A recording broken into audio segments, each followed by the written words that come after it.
Let's make apricot delight. First dry apricot తీసుకొని 8 to 10 hours మంచిగా soak చేసుకోవాలి. Next దాని సీడ్ సెపరేట్ చేసుకొని విత్ వాటర్ బాయిల్ చేసుకోవాలి. ఆ పల్ప్ మొత్తం మంచిగా ఇట్లా మ్యాష్ చేసుకోవాలి. మ్యాష్ అవ్వట్లే, మేము డైరెక్ట్ మిక్స్ చేసినాం.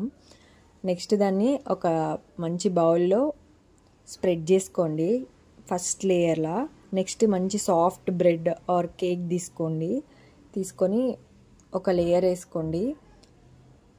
ఆ నెక్స్ట్ క్రీమ్ యాడ్ చేసుకోండి, కొంచెం ఎక్కువనే యాడ్ చేసుకోండి, టేస్ట్ మంచిగా వస్తుంది. ఇప్పుడు కస్టర్డ్ వేసుకోండి ఒక లేయర్ లాగా మంచిగా థిక్గా. దానిపైన డ్రై ఫ్రూట్స్తో గార్నిష్ చేసుకోండి.